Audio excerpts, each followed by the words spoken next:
You hear this voice right here? Do you hear this voice right here? Well, you better get used to it.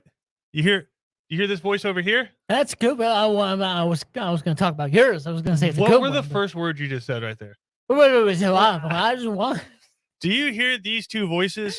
Let's go. You better get used to them. Speaking gibberish all day. Because you got us for the next 4 hours. Hey. Usually, it's my 2 o'clock degenerates are the only ones, the people sneaking out of work early, the people at work not working, the people driving home at 2 o'clock in the afternoon. We love them. Right. Those are our folks. Well, guess what? Regular hour workers. You get us from 3 to 6 too. You know why? Because 3 and out is very literal today.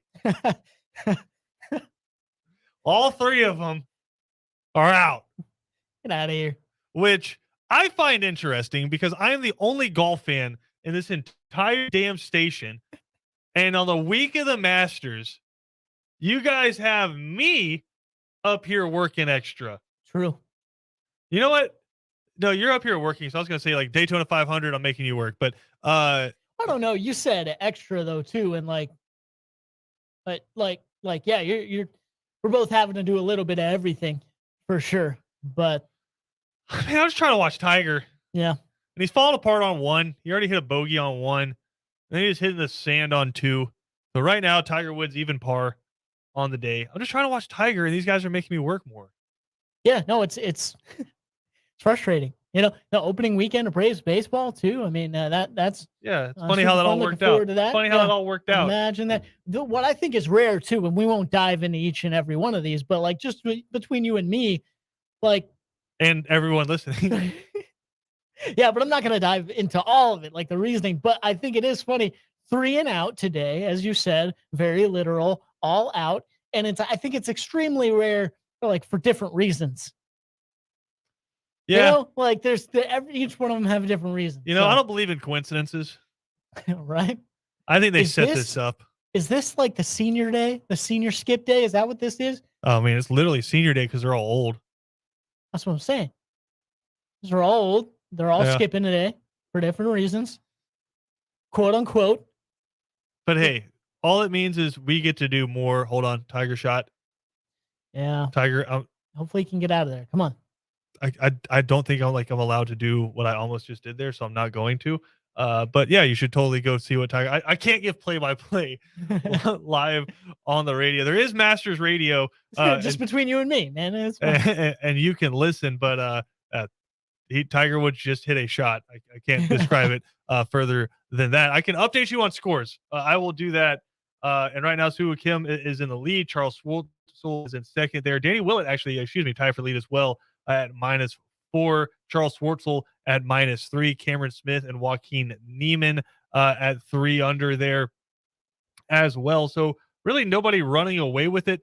Scotty Scheffler, the world number 1, is at 3 under as well, tied for second. And then, a bunch of guys that we know. Dustin Johnson is 2 back through 13. Patrick Cantley is 2 back through 12 there. Kevin Na is 2 back. And Tiger Woods started the day 1 back before bogeying 1. So everything really close and setting up for a really fun weekend there at Augusta. But I did want to talk about this because I find it interesting. I don't know how many Tiger Woods rounds like you have watched just intricately, PJ, but I find it funny this morning because I'm watching all of the big shows. I'm watching First Take. I'm watching Undisputed. And listen, there are churchgoers like me where you play the hits, I guess is the best way to do it. Because sometimes on Sunday you're just sleepy, but you're going to be there on Easter, right? And you're going to be there for Christmas, right? I mean, am I wrong? Like you go into church on a regular Sunday and there's 15, 20, 30 people in there. And then you show up on Easter's and it's like to the rafters. Jam-packed. Yeah, packed out. So that's kind of how some of these national media members view certain sporting events, right? Those dudes never talk about golf on Undisputed. Right. Ever talk about golf. And I am not trying to take away from anything they do because nobody can be like intricately, like just have the knowledge about everything right? But they Yeah. sure as hell talk like they do. Yeah. And so this morning I'm sitting there and I'm listening to Skip talk about Tiger Woods, and he's saying, I don't think he's got it. He's injured. He's hitting the ball into the woods 4 times with his driver. He's having to scramble. And he's having to play catch up. He's like, you can't do that at Augusta. And Shannon is sitting there and he's like, yeah, I'm right there with you. I'm right there with you. You can't keep doing that. And all I'm sitting there thinking is, that was one of the better Tiger Woods rounds. Like, I'm not saying one of his best, but if you're like ranking all the Tiger Woods rounds at Augusta, that would be like above average for him. He was 1 under for the day. Yeah. And yeah, did he hook shank some into the woods? Yeah. But guess what? In 2012 and 2014 and 2008, when Tiger Woods was healthy playing there, he was still hooking some drives into the woods. I think it's interesting that everyone is so eager to bury him. I don't know what it is, but it's just like with this injury, they're blaming everything on the injury, where I'm thinking like, dude seems like, is he walking a little bit slower? Sure. I was like, but dude's swinging hard and he looks like Tiger Woods to me. Yeah. I'm surprised they would say that too, because that's golf, man. It's not only Tiger Woods golf, that's golf. Yeah. Like sometimes you're going to hook shots. It's about how you rebound from it. Louis Oosthuizen and Adam Scott might have the 2 best swings on the tour. Those dudes are playing terribly. Actually, Louis Oosthuizen had to withdraw before the start of the second round, but still not playing great. Yeah, not at all. And no, I think that's very surprising. I agree with you too. It's funny that we're listening to 2 completely different shows, and I'm not gonna lie, I forget what the name of the show was, but I was listening to a show this morning on the way to the station, and they're talking about Tiger Woods, whatnot, and just saying all these things. And one of the phrases that came out was, you know what? Tiger's playing all right. He had that solid first round, an okay first round. And just going into this weekend, man, there were people rooting for him, but no one believed in him. Like no one thought that maybe he'd be in contention after, but here he is. And I'm like, what?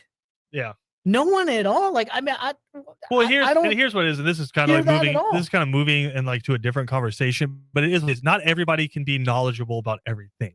And it's the reason why, for the most part, outside of the Falcons and like some bigger storylines in the NFL, you don't hear me speaking on the NFL a ton, right? Like outside of the Braves, I'm not talking to you about like what we're looking at in the AL West. Yeah. Like it's just not what I do. That pitching staff for the Giants. Correct. Like I don't know if I can name one right now, if I am being completely honest. Right. I don't know if I can name one. So it's the people who work on these giant shows that are syndicated everywhere have to talk about the storyline, like what's going to get ratings. And I completely get that.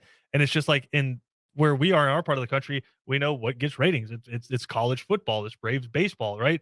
Falcons, Jaguars. It's the stuff that we talk about here all the time. But it's cringy to me a lot of times listening to certain folks talk about certain things, because you can tell they never talk about it. And their producer's like, hey, you need to talk about this. Yeah.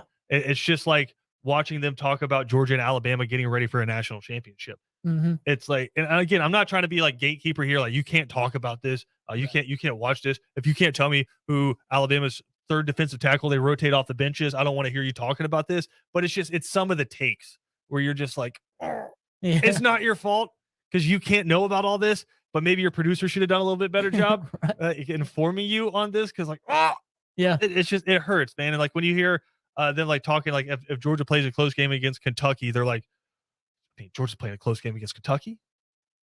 You can't play a close game against Kentucky. It's all over. You can't play against Kentucky. Yeah. And it's like, Kentucky's a 10-win football team. Like, right. It's like, and so when you hear people who never talk about this, it's like, talk about Tiger. It's like, I can't believe he's hooking shots into the woods. It's like, when has he ever played a round at the Masters where he didn't?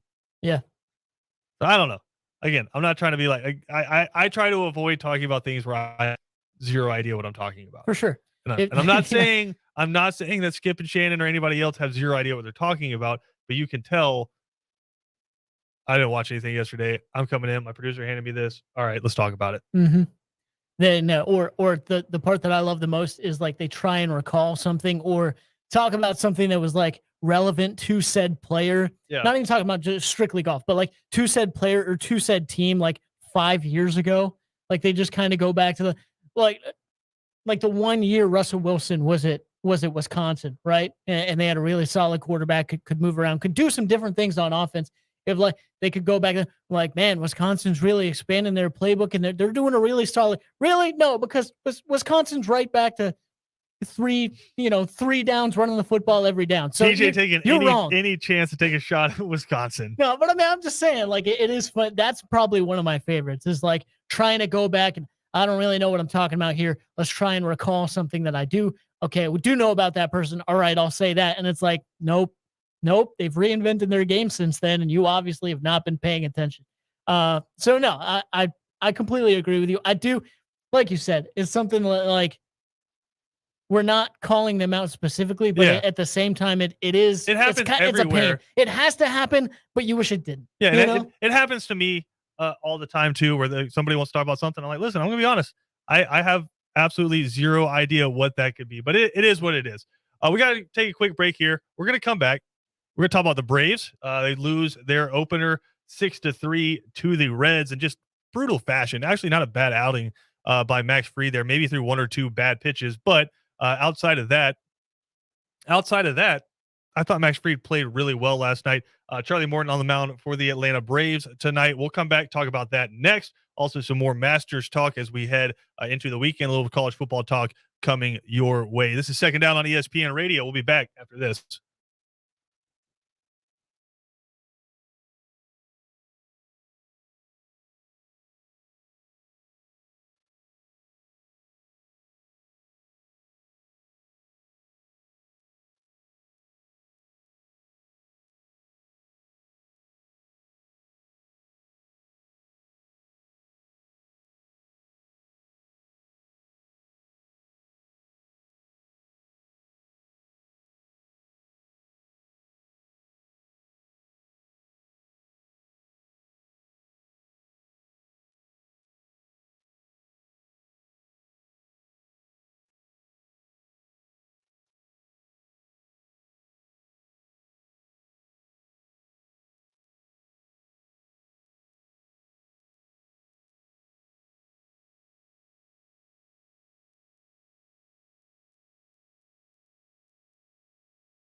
Christian Go Kell. I don't know why I forgot my last name there, but I did. Christian Go Kell, PJ Zuko here on ESPN Radio. Listen, I've done that more times than I could than I care to admit. So it's Friday, brother. I'm falling apart. Leave me alone. No, but Braves fall last night in game 1 of their title defense. 6-3 to the old Cincinnati Reds. Max Fried takes the loss there. And I thought interesting, PJ, because that was the quickest tweet reply I've ever gotten in this show's history. Your brother, Mario, already on me for forgetting my own last name. Dude, he's got quick Twitter fingers, man. Yeah, Mario, get back to work. It's a tough phrase to say. He's actually on he's actually on I think he's on lunch right now. So get ready, buddy. I don't care. They're coming. get back to work.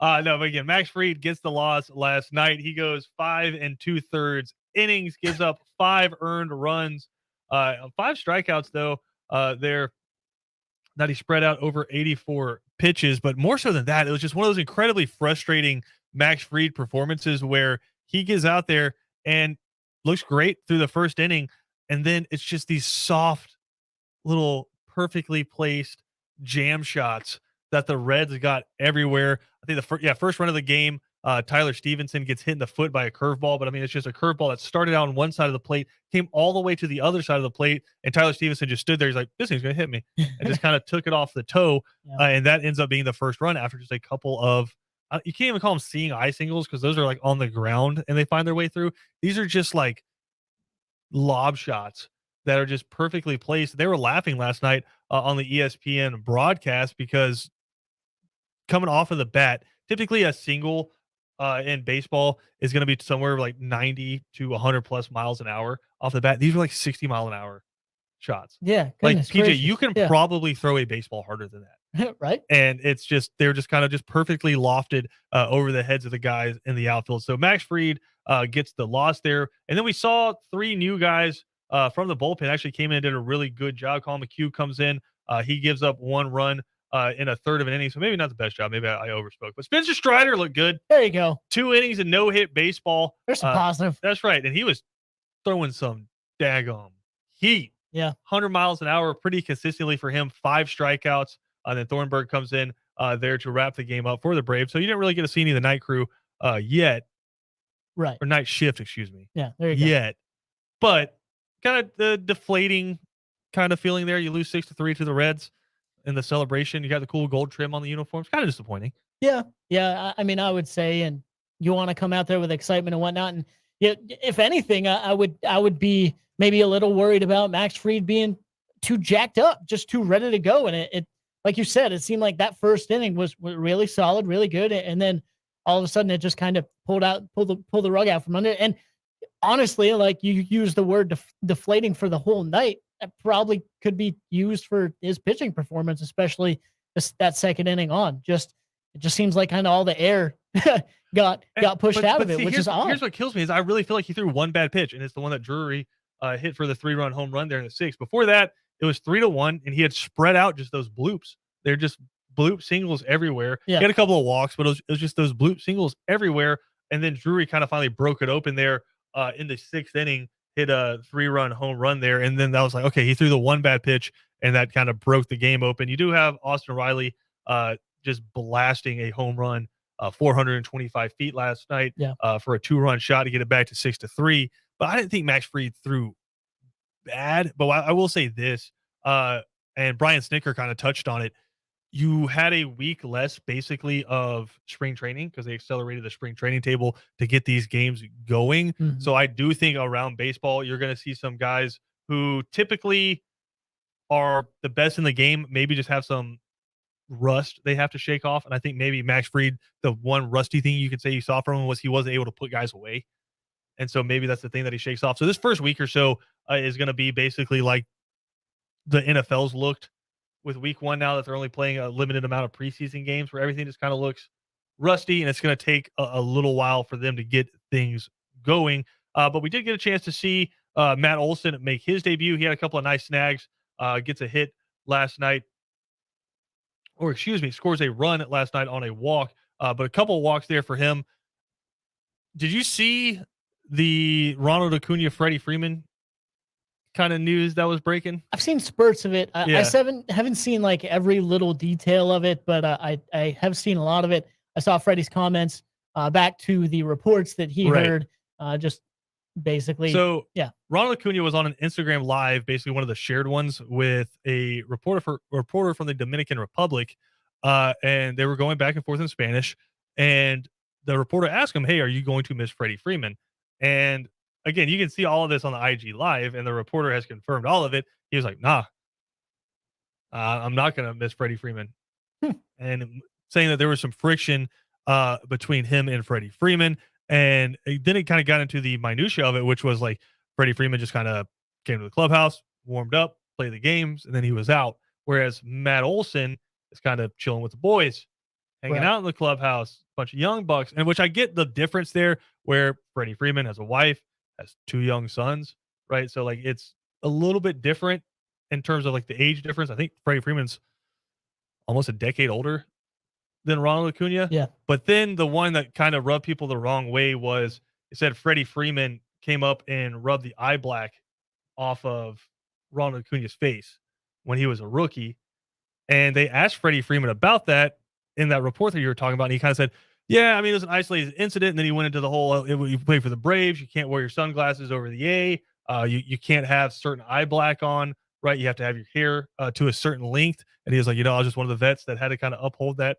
And I do think that's interesting because when you look at clubhouses and you look at this one in particular, Ozzie Albies, Ronald Acuna, Dansby Swanson, all younger dudes, and even Marcell Ozuna, not quite as young as those guys. I think he's 28, 29, but still a lot more carefree, mix it up kind of stuff, right? Where it's fun.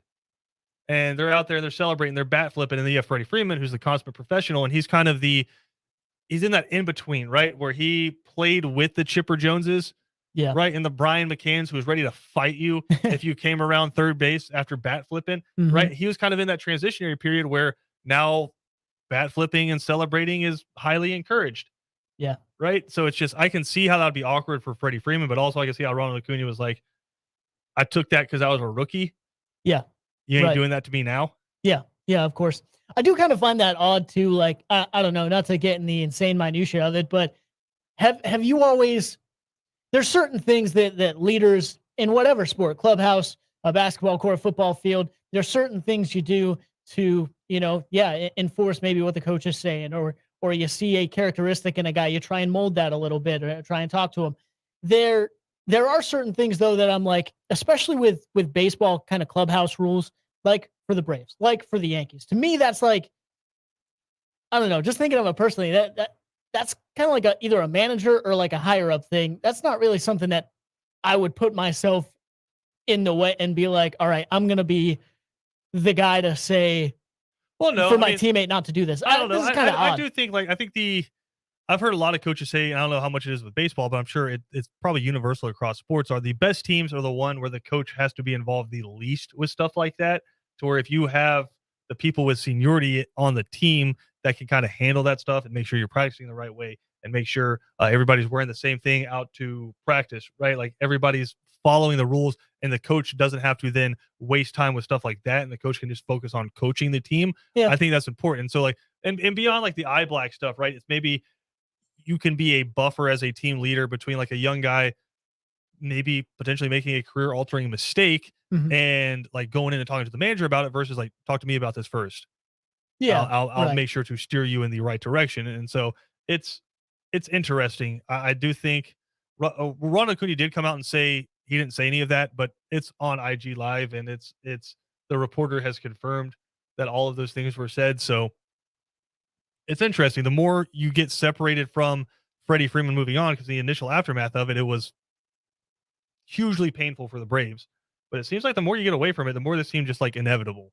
And maybe best thing for both parties was Freddie Freeman heading out to LA, going home, and Matt Olson coming home, and you got the best replacement you could get for Freddie Freeman outside of Vlad Guerrero Jr. Yeah. Yeah, no, absolutely. And that's something that like you said, the farther we get away from this is starting to become brighter for me too. And I am definitely like a chemistry guy. I talk about that a lot with every sport. And I think baseball is one of those as well. You want that team chemistry. You want guys having your back and having the clubhouse, be whether it be one way or the other, just don't have it be in the middle, right? And is Freddie Freeman kind of it's kind of an odd culture shock type thing, and definitely a different kind of spot in his career than Ronald Acuna Jr. or some of the younger guys that the Braves have. Absolutely. But this makes the acquiring of Matt Olson probably look even more and look even better because of that chemistry that they might be able to build. So that's my thing. Like, if you want a strict clubhouse, something like that, that's fine. If you want a loose one, that's fine. But try and build it into one or the other, and I think the Braves are doing that. Absolutely. We got more to come here on ESPN Radio. We'll be back after this.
Second Down on ESPN Radio is presented to you by the Uniform Source. Christian Gokel alongside PJ Zuko. Glad to have y'all hanging out with us here on this Friday afternoon.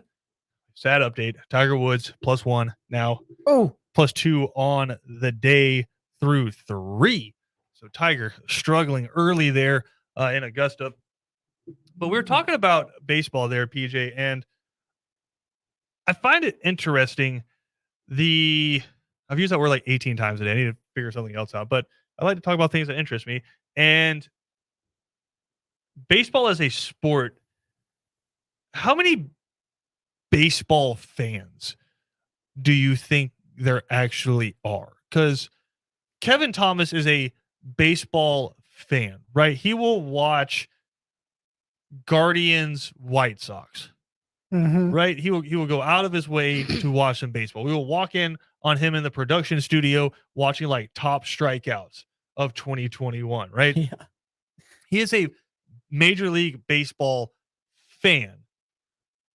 I don't know how many of them there are, though, because I think most fans are fans of teams and not inherently of Major League Baseball itself, right? Probably the reason why a Mike Trout isn't a face that you could pick out of a lineup for the most part, right? Yeah. Like we know what Mike Trout looks like, but it's the business that we work in, right? But if Mike Trout goes walking through a mall in Savannah or in Brunswick or anywhere down here, you're not going to have people just like, oh, yeah, Mike Trout. Now Ronald Acuna does it, yeah, probably because they're Braves fans, right? But Mike Trout is, if you listen to the experts, is one of the top 10 baseball players of all time.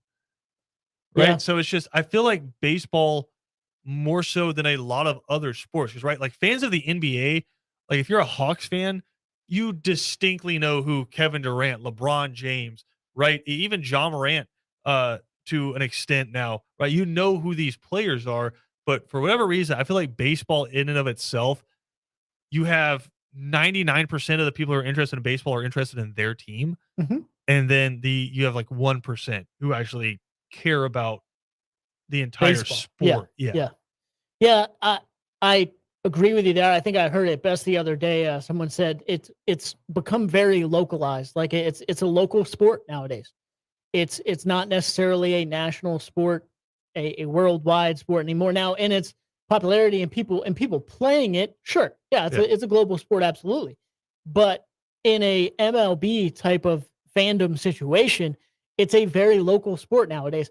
Think about, like you said, just think about the people around here that we know. Do people like the Braves? Sure. Do they go Atlanta to watch Braves games every year? Absolutely.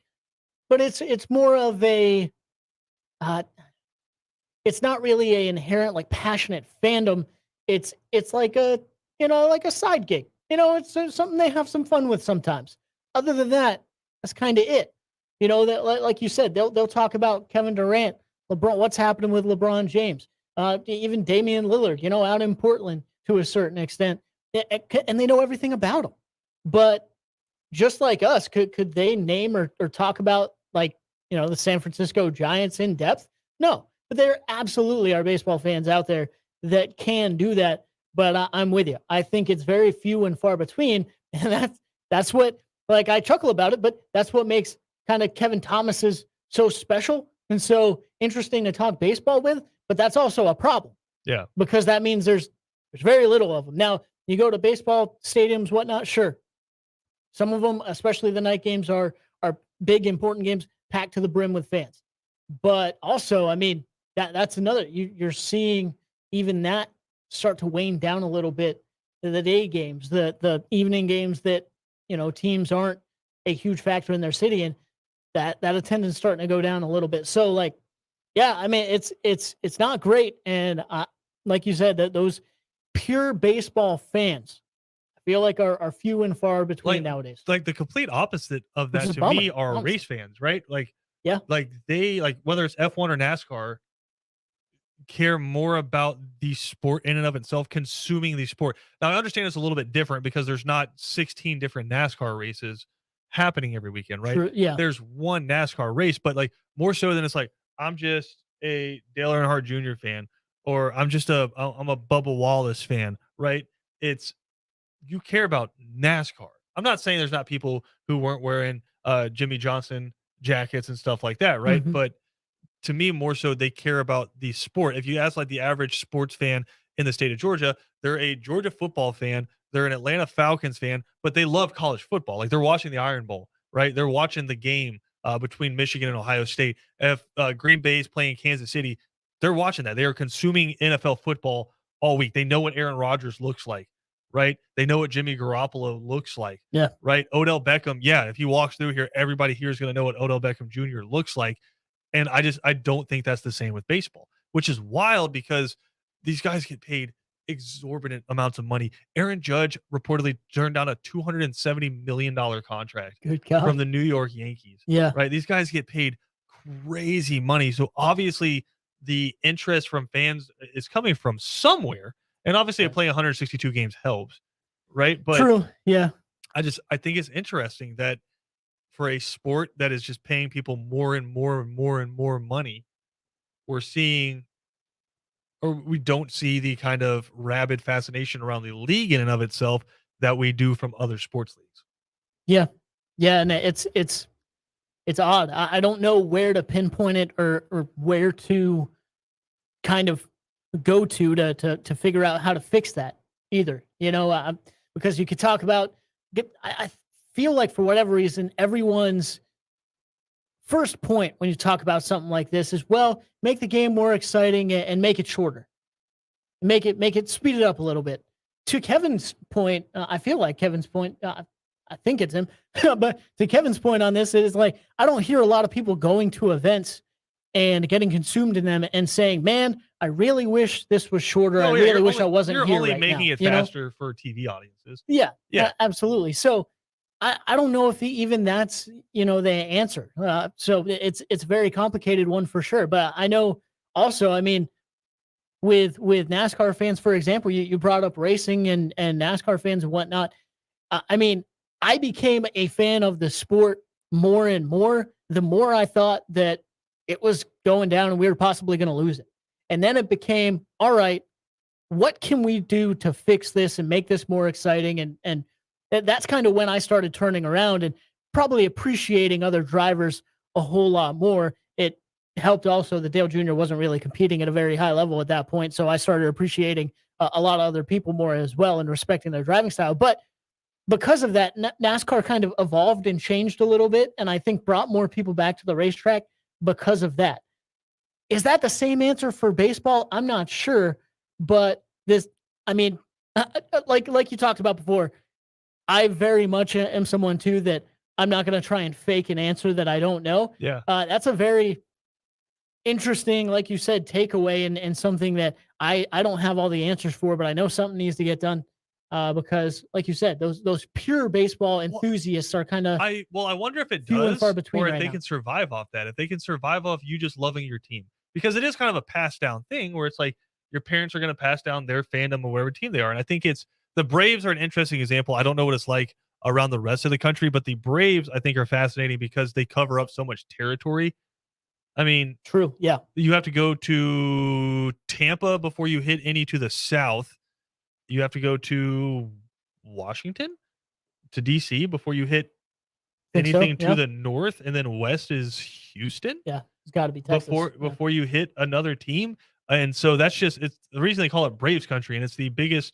I mean, we're part of it. It's the biggest family of professional sports team radio network anywhere in the country, and I would hazard a guess to say probably anywhere in the world.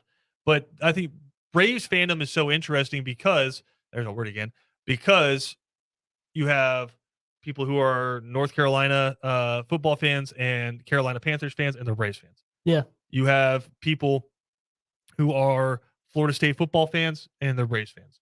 You have Georgia fans, Falcons fans, they're Braves fans. And so like all these people who have all of these separate fandoms, you could be a Tennessee fan, Memphis Grizzlies fan, right? Tennessee Titan fan, and you're a Braves fan. Mm-hmm. And so I do think baseball could potentially survive off of that. At least teams like the Braves can. Yeah. And teams like the Yankees where they have so much national pull, and the Dodgers where they have so much national pull. But even like in the Dodgers' own backyard, the Angels might have the two best players in baseball and nobody talks about it. Right. Yeah. Eh, mm. But them specifically too. I mean, they have two of the most insane players in the game and somehow manage to be bad every year. Yeah.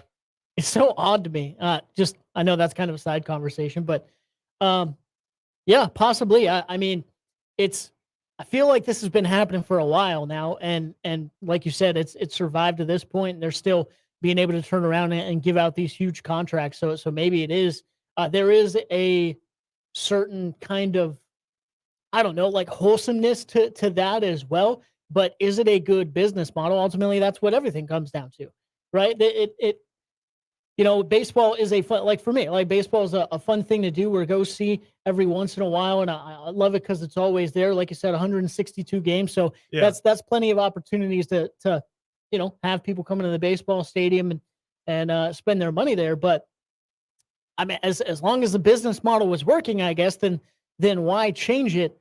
But Well, because they're always chasing more dollars, and yeah, in for sure. the NFL, like people spend money so they can watch the red zone. Like, so like you can watch your own team on local television, but you buy the red zone so you can watch all of the games, all of the scoring plays, right? It's because you care about the entire league. You want to watch the entire league, right? Yeah. College football, you're watching 5 or 6 different games on a Saturday, right? You don't care about just your team. You want to consume it all. And baseball, I think, is a different model, and so there's always different money out there. And then if you just want to talk about singularly watching a team, they want the streaming money too. And if you're just consuming your team and you can just get that through watching your own local networks, then you're not getting that streaming money. It's like you said, people are gonna go to the games. That's not what they're concerned about. The teams are certainly concerned about that, but Major League Baseball in and of itself is not overly concerned about that because that's, like you said, that's there. What they're concerned about is how do I get more people to consume this digitally? Yeah. And right now, I think it's just you have to make your league more interesting. I don't know how you do that. Yeah. Do they have something like that? And if they, I mean, I know we're kind of Like up against it here, but you talk about NFL Red Zone. You know, they have like a could there they have be a something? they have a whip around show. I think the only problem with that is it's not predictive enough. Whereas like in the NFL, if somebody is on the 30-yard line, you're like, okay, let's flip over to them. Yeah. They're in scoring, like they're in, I guess scoring position is a baseball term. But it's not inherently predictive enough because they do get a home run in any at bat, any situation. It can at the And so same I time, guess though, like you like, just like flash to the highlights and you just keep yeah, whipping around to the highlights and the strikeouts. Yeah, potentially you could do something like that. Or the big situations. that's kind of what I was thinking. Like big situations was, which of course that's then you kind of run into, well, that's not going to happen until probably you get to the sixth, the seventh, the later innings. Then again, you can always, like you calling back to someone you were talking about earlier, Mike Trout's at the plate. He's Yeah. always a threat to hit a deep one. Let's go and see his at bat and talk about that. And then we can move on to Ronald Acuna is coming up next for the Braves. After that, we can move on to that. So, hey, maybe there's something there. Who knows? Who does? I do have an update for you. Tiger Woods currently +2 now, +3 on the day. Just a nightmare open to round 2 there for Tiger Woods. The leader's still at 4 right now with a whole pack of people sitting there at -3. So Tiger Woods has officially hit the struggle bus. Front nine, not typically kind to him, and apparently the weather there is just kind of nasty right now. Not in terms of rain, but in terms of getting cold, getting dry, and windy out there at Augusta National. So Tiger Woods with another bogey has bogeyed 3 out of his first 4 there in round 2. Let's take a quick break. We'll come back. We're going to wrap up second down here and then get you ready for even more of us on 3 and Out. All that coming up next right here on ESPN Radio.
This is Second Down on ESPN Radio for the next 6 minutes or so. And then you'll keep hearing our voices. Hey. But we will transition over to 3 and Out. What do you think the guys are up to right now? Oh, man. I know Kevin's having a lot of fun, man. And I'm actually kind of happy about that. Like, we joke about, taking over and the guys not being here and them having a lot. Kevin having a good time. He actually, did you see he put up a Snapchat this morning? Kevin Thomas put up a, hold on. Yeah. He put up a Snapchat Kevin this Thomas morning. put up a Snapchat. Him and the family, enjoying some time off, a nice breakfast with a good view. I'm not going to give, listen, I'm not going to. One from his wife. Oh. All right. No. Oh my. That's what I'm saying, right? See, he's having a grand old time, and good for him. But he didn't post one, but 2 Snapchats. Well, I didn't see the second one. Hey, we got Selfie City up Kevin's in there. Selfie in it. Let's go. No, but I'm not gonna. The only man who grows worse facial hair than I do. Yeah, that's true. I mean, that's true, and it's bad. I mean, yours is actually pretty solid right now. I know it takes some time, but very Joe Dirt-esque. But no, Kevin's rough. Kevin should not even just stay clean shaven. That's how we like you, buddy. But no, not going to give out where he is. How many razors do you think fans. Kevin's bought in his life? 7.5. That's like way over what I thought it was going to be. No, 7.5, and they're one bladed. I think a stiff breeze, and that thing's just. Because Kevin's like historically old school, like Homer Simpson's head, but on Kevin's chin. It's like 2 stray ones down there. That's hilarious. That's a hilarious image. But why is you see it every day? Because it's just so true. And now I'm thinking of Kevin's Homer head in like cartoon fashion. It's even funnier. Oh, yeah. I don't know, man. But you know how Kevin, when Kevin started shaving and probably when he quote unquote shaves now, it's like 1 or 2. Maybe he got a little crazy with it with like the 2 blade disposable razor. But he's just like, every time it's hot outside and I'm complaining about it, he's like, man, I'd rather it be hot. I remember back in my day, I'd go to my grandfather's house in Middle Georgia. Nothing infuriates me more than that story about Kevin saying he'd rather. It has been like 78 degrees in here, and I'll open the back door because it just feels nice outside, and Kevin's just like, oh gosh, oh man. I remember that. Nothing infuriates me. There are some infuriating things about that man, but nothing infuriates me more than that story. I like it hot. Specifically, I like it hot. You know why? Because I get angry when I am in bed and I'm hot. Like I get very angry. I get angry when I'm anywhere and I'm a little too warm, man. It's insanely frustrating to me. And he's just like, oh man, I could sweat it out. It's fine. I can't, like, you get that. The thing that makes me most annoyed is like, that cold that gets in your, like, just in your bones and you can't get rid of it no matter yeah, I'm looking for that. How many jackets you put on. I'm like, first of all, you might want to go get checked out because that's a problem. Second of all, no, I don't, because also that cold you're talking about to you is like 68 degrees with a nice breeze, which is fantastic. You know what else is fantastic? You got more of us coming up. This has been Second Down. We're going to take a quick break. We'll come back with 3 and Out next, right here on ESPN Radio.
Oh, welcome in to 3 and Out. I am not Kevin Thomas, nor am I BJ Bennett or Ben Troop. Christian Gokel, just hanging out here this afternoon.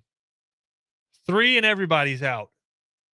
Me and PJ Zuko taking you to 6 o'clock, where we'll have Braves pregame and then game 2 of the 2022 season for the Atlanta Braves as they try to get that first win against the Cincinnati Reds coming up tonight at 7:20. But glad to have y'all hanging out with us here as we just kind of switch up the sound and the imaging around the show. But me and PJ still here talking Masters with you. Have a little Braves talk coming your way here in a little bit as well. But let's do a quick Masters update, quick look at the scoreboard. One of my favorite names on the PGA Tour, Charles Schwartzel. So solid. good. He didn't need the E and the S at the end of his name. Charles Schwartzel, currently your leader at -3. He is tied with Sung Jae Im, who was the leader until he's gone +2 very recently in this round. He actually became the first South Korean golfer ever to lead at the Masters at the end of any round.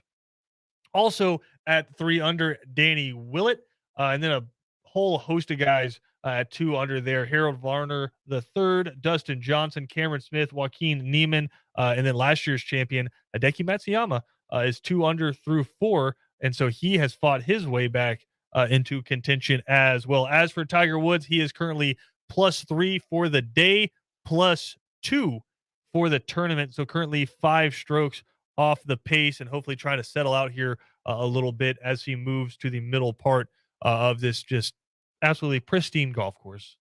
Hello, friends. There you go. Welcome into 3 and Out. For sure. PJ, I have a hugely important question for you. Okay. We've spoken about all the traditions at Augusta this week. We've spoken about some of the rumors, some of the crazy history from that golf course. But one of my favorite ones is the Champions Dinner.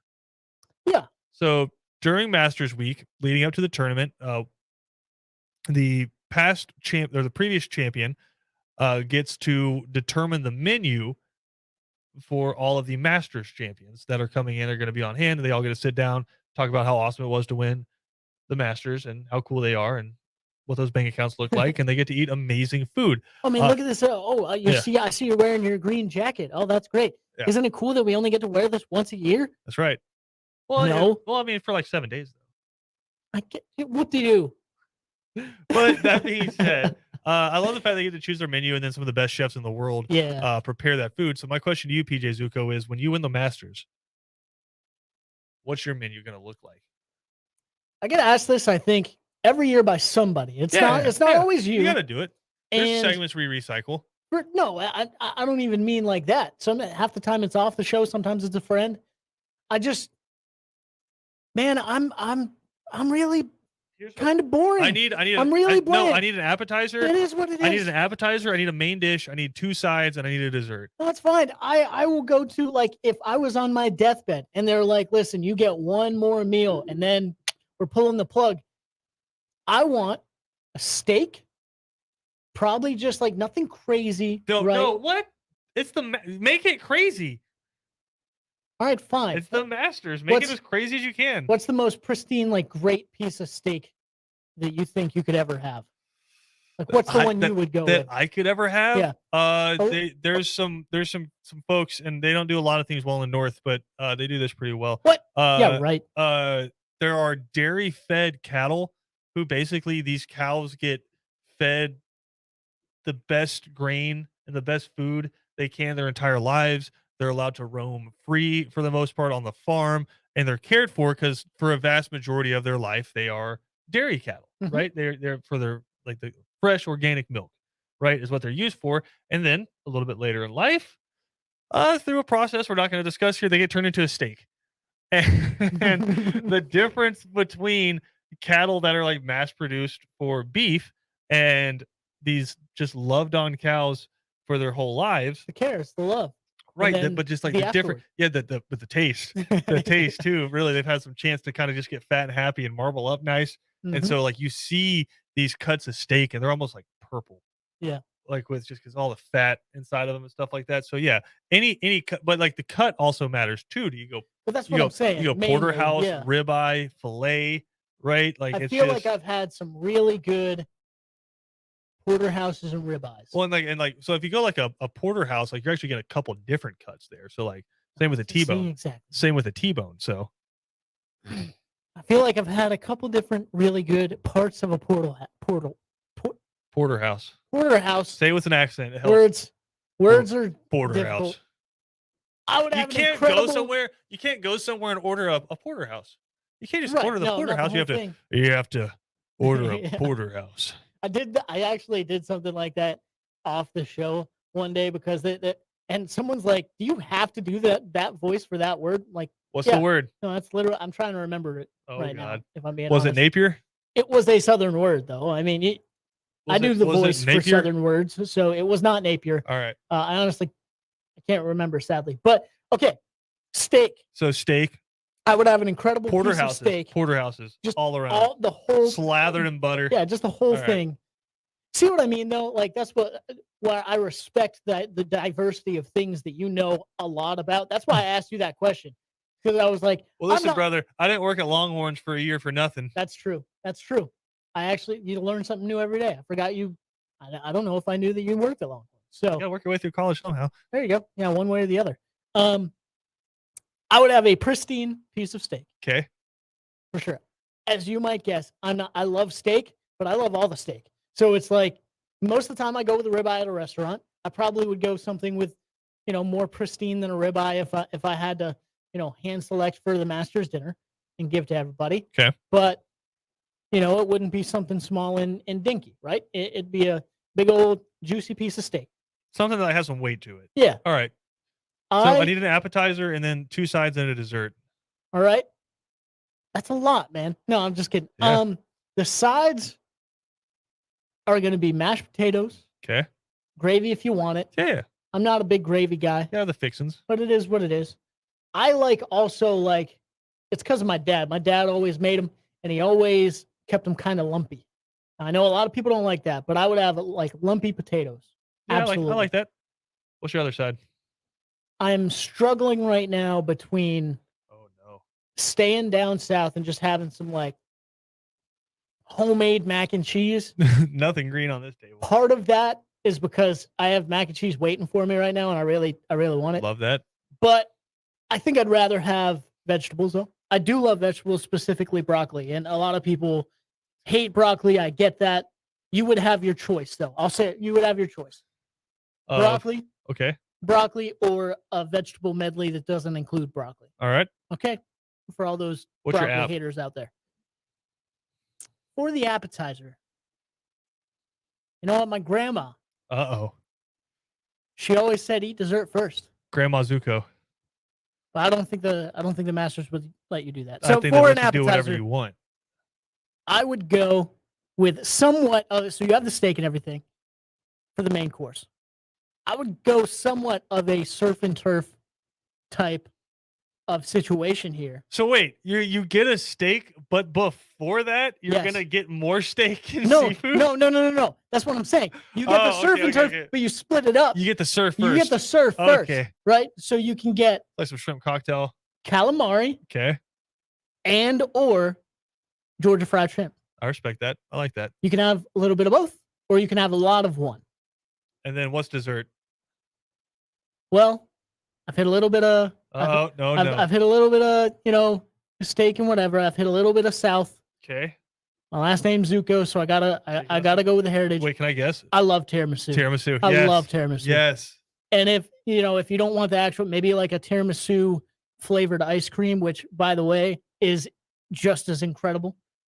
But tiramisu, absolutely. See, I haven't had down. a really good tiramisu in a long time, and everywhere that I go that has it, I order it. But like, I feel like tiramisu has to be super light and super moist. Yeah. If there are some places like, it has to taste like coffee. It's not chocolate cake. Exactly. Yeah. There's some places specifically that I go to, and I really can't wait for the tiramisu, and they come out and it's just a block of ice. Yeah. And that's not it. Huge injustice. It's not it. All right. So I'm always conflicted on mine because on one side I want to do just like down home, Southern style food. For sure. Right. And just kind of indoctrinates people who maybe aren't used to that. Other side, I just want to do like like just an awesome taco bar.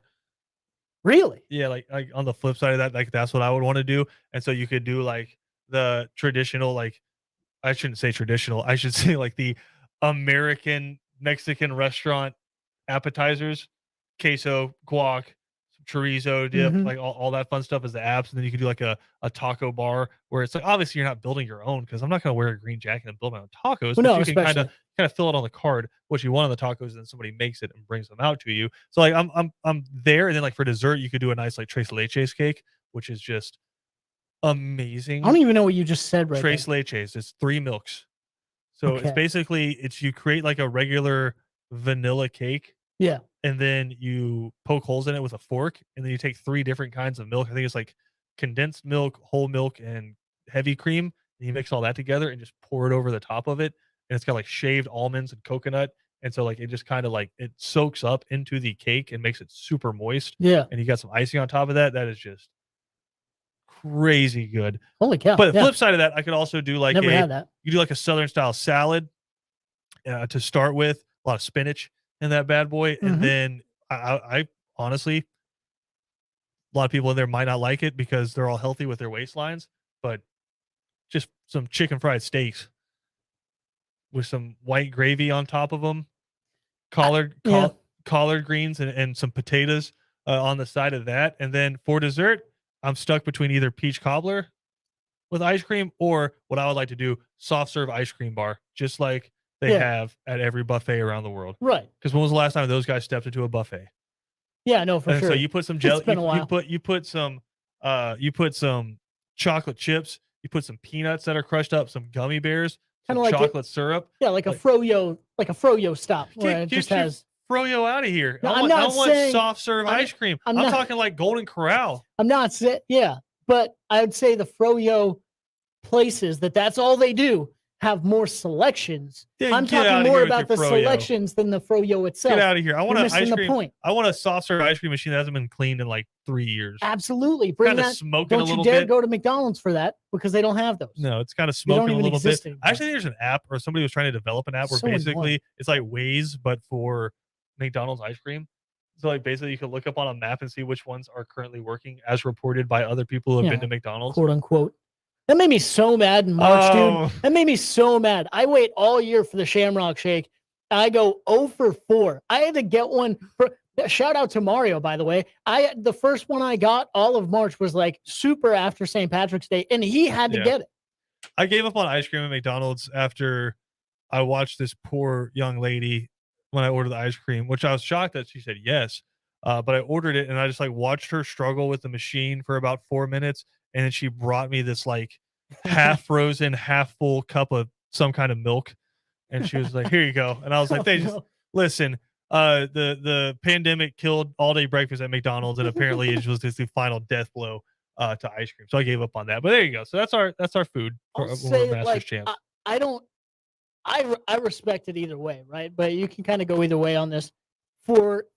Play devil's advocate here because you talk about kind of the taco bar and things like that, and maybe some of the stuff that we brought up were a little more simple than some people would think about or bring up. If you're Bernard Langer did the second time he won, he did a Thanksgiving meal.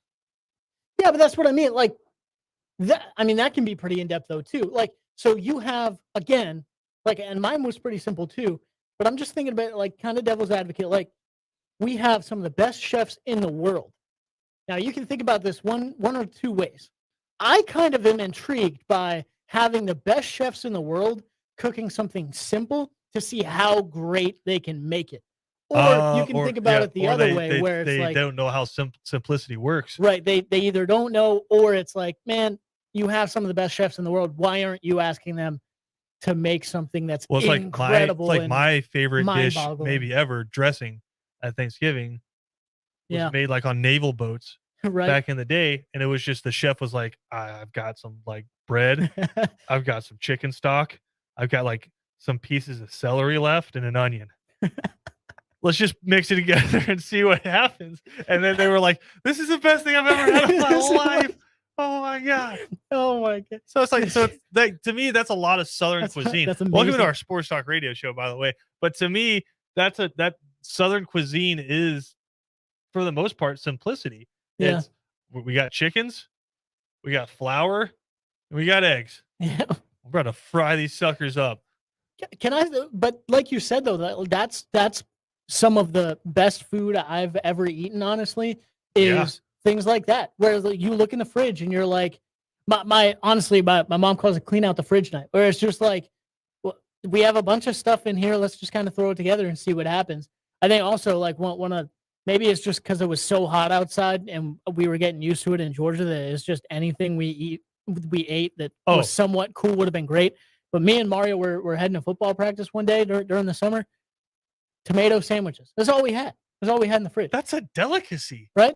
So, yeah, but honestly, that's the first time I had it. He's like, I was like, bro, I don't even like tomatoes that much. He's like, you're gonna love this. Don't worry about it, brother. We threw it together. Yeah, it was great. Yeah, you take a slice of tomato, like a thick slice of tomato, salt and pepper, mayonnaise, and bread. You're there. I didn't even know that was a thing, and I was like, holy cow, this is amazing. Yeah, no, that's all you need in your life. Actually, I'll tell you this. This is from my grandmother, and then we'll go to break and stop talking about food. But growing up the way she did, where she actually lived just north of Atlanta, and when she was growing up, she didn't have power or running water, just working or living on a farm. Is it Kevin's story? I'm just kidding. No, yeah, she just loved sleeping in the heat. That's why I love heat. No, I can guarantee even my grandmother, who grew up without running water or electricity, still liked to be cool at night, like Kevin. But she said that their biggest meal of the day every day was lunch. Mm-hmm. Because you'd wake up in the morning, you eat some breakfast, you'd start working, and then you needed something about halfway through your day to help you power through the rest of the day. So that's where they ate a lot of the stuff like that, where they're eating a big thing of chicken, they're eating a couple of biscuits, and then if they need a snack later for dinner, tomato sandwiches, stuff like that. Yeah. So just a little simplicity there. But listen, I'll take cuisine from anywhere in the world, right? You're cooking your fancy food that I can't pronounce out True. at the French Laundry in California, the best restaurant in the world. You throw that down next to, I could pick like 5 or 6 places from around here that can cook up some fried chicken and some mashed potatoes and some mac and cheese. Put that down and then honestly look at me and say which one was better. True. Just look at me and say which one was better, and we'll know the truth in your eyes. Hard to go with anything else. That's right. Let's take a quick break. We'll come back with more 3 and Out right after this.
Welcome into 3 and Out right here on ESPN Radio. I should say welcome back in to 3 and Out here on ESPN Radio. Christian O'Kell alongside PJ Zuko. Glad to have y'all hanging out with us here as we get you ready for the weekend. Got some Braves baseball coming up a little bit later. Charlie Morton on the mound tonight after recovering from that broken leg that he suffered in the World Series. We'll have first pitch coming up for you at 7:20. That immediately following the Braves pregame show right here on ESPN Radio. But PJ, ESPN.com put out an interesting article just talking about what are the 4 biggest storylines, 4 biggest questions in the road to the college football playoff. And I'm going to put them to you here. We're going to see what we think. Sound good? You Sure. excited? You amped up? I'm kind of, yeah. Why Yeah. are you so sad? Is it because Penn No, State doesn't have a chance? No. I'm not sad at all. I just, let's do it. Let's go. What's wrong? You seem hesitant. Like you say, we always talk college football on these shows, and I can't wait for it. But man, just with everything going on this week, we Came just out talked left field about to you? we just talked about food for a long time, and I'm just all hyped about the Masters for the first time ever. You know, we had Braves opening, and I just, especially like I'm also kind of, we talked about food so much, man. I'm still somewhat eating lunch like in between breaks and Oh, stuff. you want to talk about Masters? Tell me what you thought about Charles Schwartzel's first round there. Absolutely not. What were these storylines? That's what I thought. All right, so back to college football. And Charles Schwartzel is your current leader right now in Good the for him. second round. Tiger Woods now +3 for the tournament, +4 for the day. All right, first question here. Is there another college football playoff contender in the SEC outside of Alabama and Georgia? Oh man, you're really. Hey, these are my questions. No, that's fine. It's just it's straight to the point with me because I've talked about This is from Heather Tennessee. Dinich, all right? I've talked about Tennessee so much, and it's like she knew, right? Because I think a lot of people here would go Texas A&M. I don't think they're there. I just don't. I don't believe in it yet. And it's either, to me, it's either LSU with everything they've gotten, or it's Tennessee. And I think even with LSU, like, I get hesitant and nervous with all these teams that you kind of form from transfer portal or like with college basketball, brand new freshmen coming in, and you say, all right, we're going to win the championship. I think you need more chemistry than that. So I have to go with no. I believe in Tennessee this year, but I don't believe in them that much, I don't think. Yeah. So I think it's Georgia and Alabama. And I just think that's where it's probably going to stay for at least next year. So short answer, no. Sorry. Yeah. No, I had to work that no, out I'm just with saying, myself. well, for me too, the short answer is no. And if you want to explain it a little bit, the most realistic way, or the only ways you get in, are you win your division and then you're undefeated and you lose a close one in the championship to go and still get picked, kind of like Georgia. I know Georgia didn't lose a close one, but they had dominated so much throughout the year that they still get picked to go to the college football playoff. The other way is you lose to either Alabama and Georgia, and then you run the table, like thoroughly dominate the rest of the season, kind of like Alabama did when they didn't even have to play in the SEC championship in 2017. That's the only other option, and I just don't see any teams that are that good, right? Like Texas A&M is a couple years away, right? They got the great recruiting classes, and they have some really good players this year. They could be an 8-9 win team this year, but they're a couple years away from being a team. And Lord knows Alabama's like, if there's one game I can bet on right now, Alabama, Texas A&M. Yeah. Because that was Alabama's lone loss outside of the national championship last year. It was at Kyle Field. Now it's at Tuscaloosa. And you have Bryce Young and you have Will Anderson back. Like, that is going to be a drubbing in that game. It's going to be bad. Yeah. And then and then in the East, I don't see anybody like Tennessee. You have Alabama and Georgia always on your schedule. So, like, think about it. Like, if you beat one of those teams, it's a monumental accomplishment. Beating both of them is just almost a pure impossibility. Yeah. Right. So I don't see any other teams outside of Georgia and Alabama. I don't think both of them will get in this year. I don't think that happens 2 years in a row. But that being said, both of their schedules set up very nicely for them to meet undefeated. So maybe I spoke too soon. Maybe they both do get in again this year. I don't know. Can the Pac-12 get back to the playoff? Ooh, Man, this year, I think that's a no. This year, I think that's a no because I think that the two teams I automatically go to. I mean, you have. I know this was a popular pick preseason for a couple people, but like Arizona State, just lost their starting quarterback. You automatically Arizona go to. State was one of the worst teams in college. No, I know, I realize that, but like I don't know, it was popular like 2 years ago. I'm just kind of going through the teams that kind of have storylines, right? So like USC, of course, just got Caleb Williams and their new coach, Lincoln Riley. Whenever this is the thing, man, the South, and he just gets in your mind. Whenever I think of a coach that starts with L, it just automatically goes to Lane Kiffin. He's recruiting me, even. No, I don't know, but I think it's going to take a little bit for them to get back to USC type of prominence if they even do. And then Oregon, they're not in a spot anymore. You got Dan Lanning and Bo Nix, baby. I think that's solid, but Bo Nix, did you see? He's not even the starter right now in it's spring training.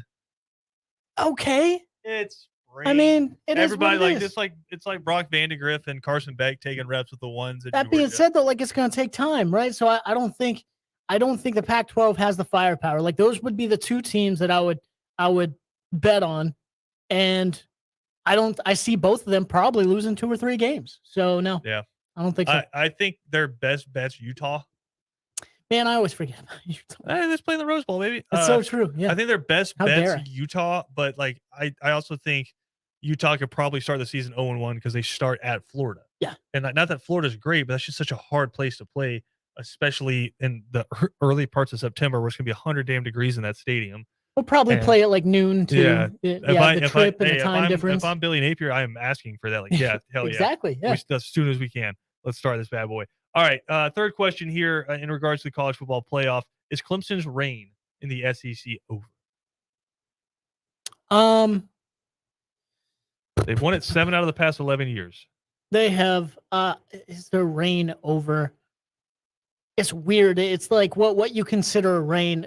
I don't think outside of the first one, the first college football playoff, this past year was the first time they weren't in it. Right. I don't think they get back to prominence this year. Like, is their overall reign of the ACC over? No, I don't think so, because I think they could be on their way back here in a few years. But it's going to take a few years to stabilize. You got new offensive, defensive coordinators, everything like that going on. DJU, I don't know. I feel like he has all the tools, but I don't know if he is the answer itself. So it depends on what you think about this year. I don't think they're going to win the ACC this year. I don't think they're going to make the college football playoff. But if you consider that their reign being completely over, then I'd have to say yes. If you think they can have another semi-productive year and still think they have a quote-unquote reign over it because of their history, then I would say no. So I don't think they will reign in the ACC this year. I'll put it that way. Yeah, for their reign to end, there has to be another team that steps up that can take over and legitimately challenge them every single year. It's more of a mixed bag, right? And it's like if you go back and play a lot of those games that Clemson lost last year, they were tight. Like NC State, it took a miracle.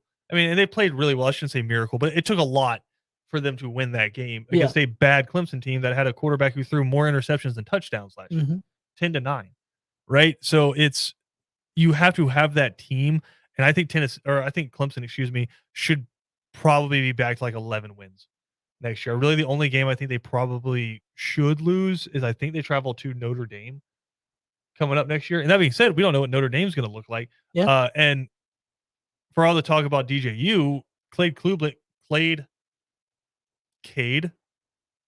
that's going to be, why can't they? It's going to be so rough, man. Cade Klubnik. Why can't you just name him Jeff or something? Like, come on.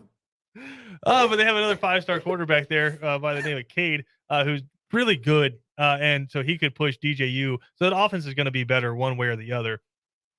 And it's just like, I know NC State was good last year. We haven't seen them sustain it. I know Pitt was better last year. Kenny Pickett's off to the NFL. Wake Forest had a crazy run last year, but they also lost some games they probably should have lost, Mhm. right? So you don't know. I think the one team right now that legitimately gives me confidence that there's going to be a contender going forward is Miami. And I'm clicking buttons over here. It's okay. But Miami, and I like what Mario Cristobal has done, and we haven't even seen him coach a game yet. But Mhm. just he's kind of brought that SEC infrastructure and planning, just like he did at Oregon. He's brought that to Miami. But on the flip side of that, Miami now has backers that are willing to spend money, not linebackers, money backers Yeah. that are willing to spend money. Both very important to your Yes, team. both hugely important. I don't know which one I hear arguments on both sides is more important, but he has the financial backing now. So if he needs to go get whatever equipment, the super space age hyperbaric chamber that he puts his quarterback in for 6 days until he thaws him out on Saturdays, like whatever you need, you Mhm. got it, right? So he finally has the backing down there, and he's got a bunch of really good coaches with him, and I think they're going to start to push. Do I think that happens this year? Probably not. Do I think Clemson probably wins the ACC again this year? Yeah, but I do think Miami is the team that can. So I guess to answer the question, no, their reign is not over. I think they go back and win the ACC again this year. I think they're probably a 10-11 win team. All right, fourth question. Which team will emerge as the Big Ten's best? Oh God.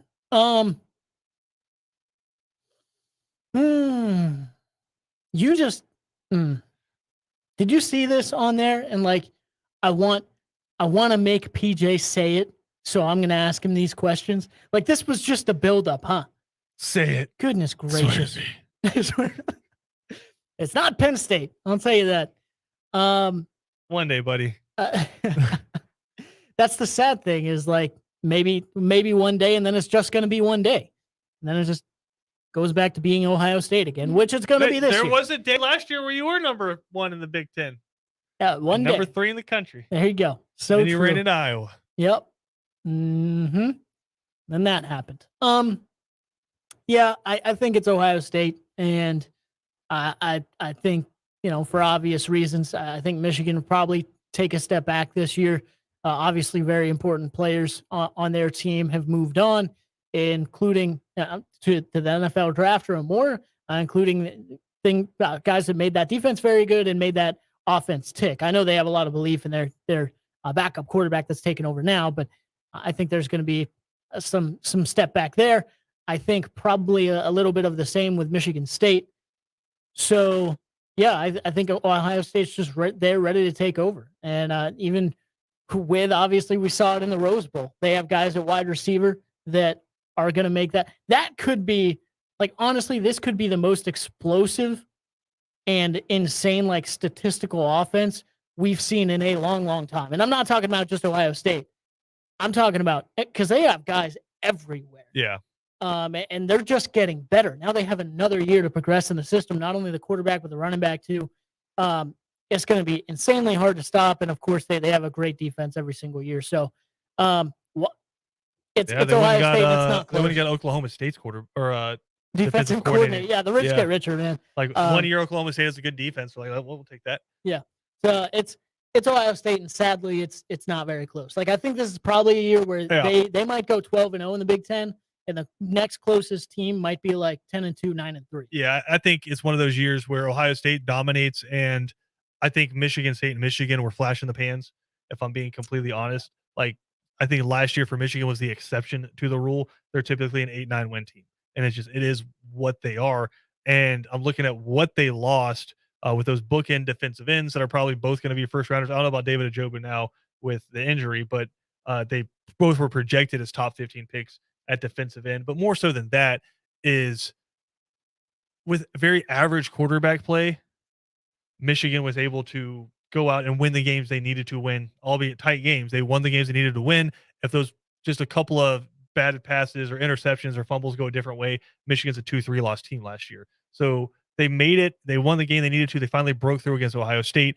But I just think Ohio State is just vastly superior right now to anybody in that conference. And what's scary is they have the quarterback in CJ Stroud, and they have the wide receiver in Jackson Smith and Jigba, who might be the best of the three out of him, Garrett Wilson and Chris Olave. He might be the best. They have Marvin Harrison the third. Yeah. And but that's not what's scary about the offense. The horrifying Ohio State offenses are where they have the crazy good running back. And Travion Henderson's stupid. He's insane. Like, it's ridiculous how good that dude is. It's the backbreaker, right? Because Ohio State's just running mesh routes on you all game. And then there's just little tunnel screens to the wide receiver. And so it's just, you're getting eaten alive going left and right. And then they hit a post down the middle and you're like, okay, well now we got to play cover 2. We got to drop these guys back. Oh, now we got to play cover 3 because they're hitting us down the middle. And then they just start gashing you for 14, 15 yards at a time because they have the running back who's the best player on the team. And so it's just, it's unstoppable. What's crazy about him too is like they've had the backbreaker refrigerator running backs, right? Where they, even in that spread offense, where they'll just annihilate you if you get in the way. And then they've had the speedy guys that just, if you give him a second, he's going 100 miles an hour. Henderson's the best of those. You know who he reminds me of when I watch him? Who's that? Nick Chubb. Yeah. I can see that for sure. He reminds me of Nick Chubb. So I think Ohio State's going to be really, really good next year. Let's take a quick break. We'll come back with more right here on 3 and Out, all across the Southern Pigskin Radio Network.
No BJ Bennett, no Ben Troop, no Kevin Thomas. Get him out of here. None of them. Christian Gokel, PJ Zuko taking you to 6 o'clock here on this Friday afternoon, leading you right into Braves pregame coverage, and then Braves Reds coming up tonight at 7:20. We have the lineup for the Braves coming up tonight. Eddie Rosario will lead off playing right field. Matt Olson, your first baseman, will bat in the 2 slot. Austin Riley playing third and batting third. Marcell Ozuna in left field batting fourth. Ozzie Albies playing second, batting fifth. Adam Duvall playing center field, batting sixth. Travis d'Arnaud behind the plate, batting seventh. Alex Dickerson getting the DH spot. I actually think I am just completely reading the wrong one, and I am. Oh no. Oh no. Okay. Here's the thing. Here's why I got to Alex Dickerson, and I'm like, I think Guillermo Heredia is playing tonight. I was on the Braves Instagram. They haven't posted the roster on the Instagram yet, but they have put it on Twitter. All right. So stick with me. Let's flip it up. Ozzie Albies is leading off. Then everything else is pretty much the same. Matt Olson, Austin Riley, Marcell Ozuna, Adam Duvall, Eddie Rosario going in the 6 hole. Travis d'Arnaud batting 7th, Dansby 8, and then Orlando Arcia batting 9th and DHing tonight. I was like, I got to Dickerson. I was like, wait a second.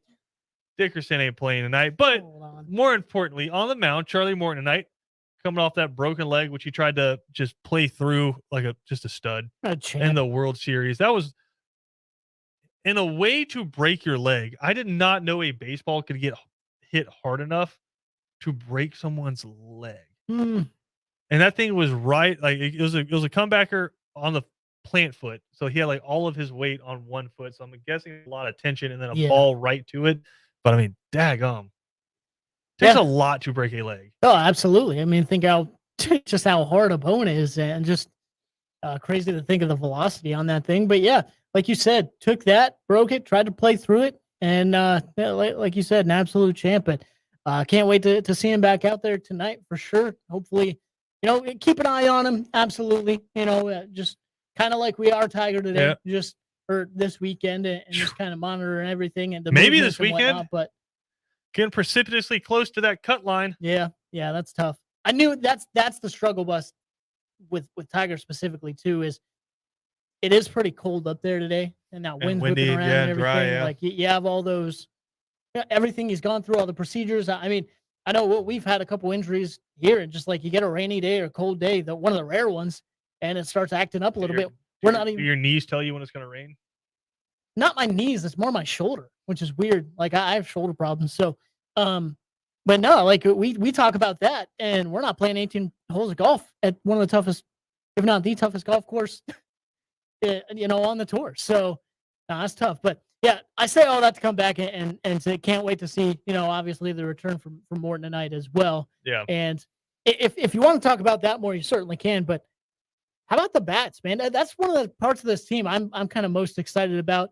I know we saw some big things from Riley last night. Well, so I'm waiting to see him get active. Well, last night, Marcell Ozuna, like his first time at bat, like roped one to the wall. I think Rosario hit one to the wall. Ozzie Albies put a charge in one. You saw him, and so like they were like the Braves hit the ball harder than the Reds did last night. Yeah. Like they were squaring the Reds up more. The Reds were just getting a lot of bloop singles in there and then taking advantage when they got runners on. So I think if some of those start falling or some of them just catch a little bit of that Gulf Stream and get out of here, I think that offense comes up. But I really didn't see too many bad at bats last night. Rosario had a couple of rough ones, but outside of that, I thought the lineup looked like the lineup, and it's one of the better ones in Major League Baseball, especially once you get Ronald Acuna Jr. back. Yeah, man. That thing's just going to be filthy. So it is what it is right now. You're going to be rotating guys like Orlando Arcia there at the DH spot. What's going to be interesting is when he gets back, what do you do with that outfield? Are you then just on a constant rotation? Like, okay, now you get an off day from the field, you're just going to DH, and then so Acuna, you'll be in center field, and the next day you'll DH, and Duvall will be in center field, and then we'll let Ozuna have a spot of the DH. I'm curious to see how Snit manages it once these guys come back. But this lineup is good enough to win and beat most teams in Major League Baseball. Add Ronald Acuna to it, it's filthy. So I'm excited to see. But again, 7:20 first pitch. Immediately following us here, we'll have Braves pregame coverage for you coming up with Kevin McAlpin. But we got to take a quick break here. We'll come back, get you ready for hour 2 of 3 and Out next.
Welcome back into 2 and Out.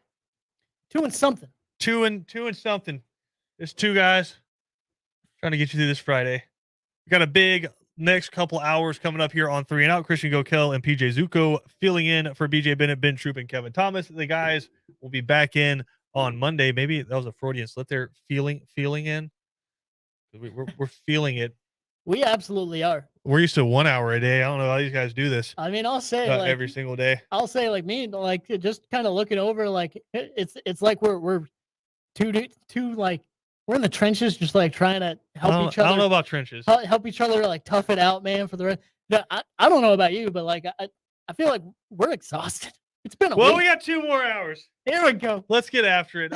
Coming up next, we'll have take 3. After that, a little bit of Falcons draft talk. Quick recap of the Falcons roster, because I think a lot of people, if you ask them, hey, who plays for the Falcons right now, they go, no.